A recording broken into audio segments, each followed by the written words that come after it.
One hacker group, one education platform, millions of students, and a breach that unfolded during final exams.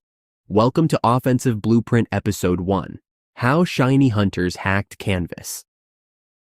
2 intrusions, 8 days apart.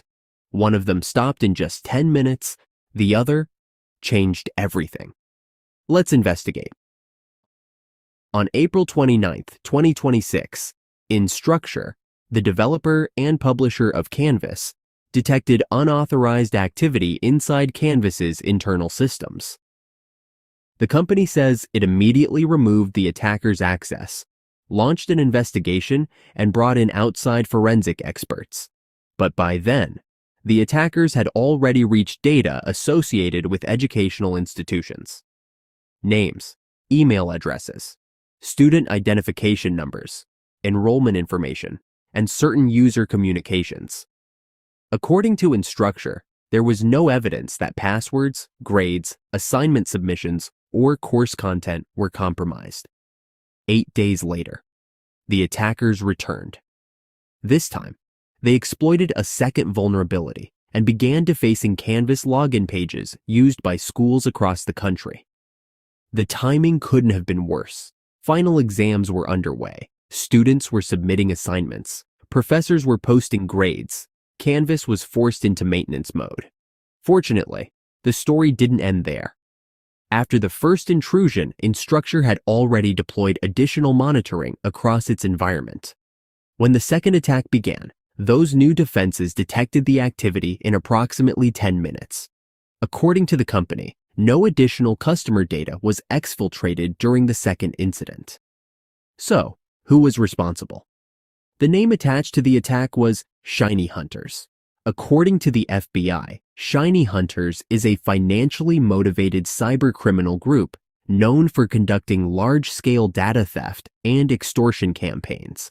Their business model is simple: find valuable data, steal it quietly, threaten to publish it, then force the victim into an impossible decision: pay or watch the stolen information appear online. But here's where the story becomes even more interesting. Who exactly is ShinyHunters? Is it a single organization, a loose network of criminals, or has the name become a brand adopted by multiple threat actors? Even today, investigators don't publicly have every answer. Several individuals have been arrested and convicted for crimes linked to the group, yet attacks attributed to ShinyHunters have continued. That raises an uncomfortable question. Are investigators chasing one organization, or a criminal brand that's become larger than the people who created it? One detail has remained remarkably consistent. Umbreon, the dark-type Pokemon, has repeatedly appeared alongside ShinyHunters branding on underground forums and data leak sites. Inside the cybersecurity community, it's become the group's unofficial signature. But Canvas wasn't targeted simply because it was an education platform. It was targeted because of what existed behind it: millions of digital identities, cloud infrastructure, institutional communications, sensitive academic information, and a trusted platform used every day by schools around the world. Investigators would eventually trace the initial intrusion to Canvas's free-for-teacher environment. But that discovery raised an even bigger question. How did the attackers turn a single point of entry into one of the most significant education cyber incidents of 2026? That's exactly what we're going to uncover next. So, how did they actually do it? For weeks, that was the biggest unanswered question. At first, many people assumed this was another stolen password attack. Others blamed phishing. Some even suggested a zero-day vulnerability. The reality was much more interesting. According to Instructure, the attack began with a free-for-teacher account. The attackers submitted a malicious support ticket. Hidden inside that ticket was JavaScript code. When a Canvas support representative opened it, the code executed inside the employee's browser. This is known as cross-site scripting, or XSS. Instead of attacking the server directly, the attackers targeted a trusted user's browser. According to Instructure, the script stole an authorization token. That token allowed the attacker to impersonate the support representative without needing their password. Once inside, the attackers began mapping the environment. Which systems were accessible? Which accounts had elevated privileges?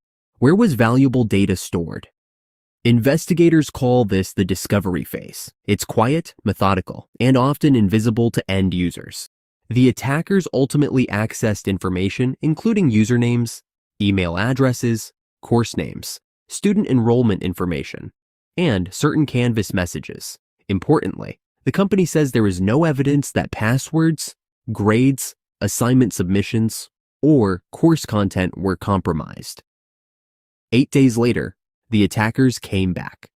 This time, they exploited a different cross-site scripting vulnerability inside the Canvas discussion feature. According to Instructure, they abused the OAuth authentication process to generate another authorization token. Different vulnerability, different technique, same objective, get back inside. But this time, the defenders were ready. After the first intrusion, Instructure had expanded monitoring across the platform. The second attack was detected in approximately 10 minutes. According to the company, no additional customer data was exfiltrated. Instructure permanently shut down the vulnerable free-for-teacher environment. It rotated privileged credentials, revoked authorization tokens, patched both vulnerabilities, expanded monitoring, and brought in outside forensic investigators alongside law enforcement. The company later announced it had reached an agreement with the attackers. The stolen data was returned. Instructure said it received digital confirmation that the data had been deleted and that customers would not be individually extorted. But it also acknowledged something every incident responder already knows. There is no way to prove every copy is truly gone. Once data leaves your environment, certainty leaves with it. And that's where this story takes another turn. Because this isn't really a story about Canvas. It's a story about ShinyHunters. Over the past several years, the name has appeared alongside breaches affecting technology companies, telecommunications providers, retail organizations, cloud services, and education platforms.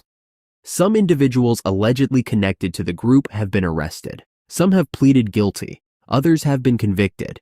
Yet attacks attributed to ShinyHunters have continued. So, who exactly is ShinyHunters today? Is it still the same organization? Did other criminals simply inherit the name? Has it become less of a gang and more of a brand? Investigators haven't answered those questions publicly, and maybe that's exactly the point. The most successful cybercriminal organizations aren't remembered because people know who they are. They're remembered because nobody does. Today, it was Canvas. Tomorrow, it could be another cloud provider, another software company, another university, or another organization that never imagined it would become the next headline. Somewhere, someone is already looking for the next vulnerability, the next overlooked application, the next trusted account, the next authorization token, the next opportunity, the next target, and somewhere else. Another incident response team is preparing for an attack they haven't seen yet. That's what makes cybersecurity different. The story is never really over. There's only the next investigation.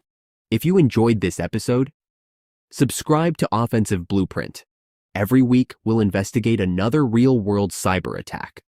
Separate facts from speculation. Reconstruct the techniques behind the intrusion, and follow the evidence wherever it leads. Because behind every breach, there's a story. Behind every story, there's an attacker. And behind every attacker, there's always another mystery waiting to be uncovered. I'll see you in the next episode.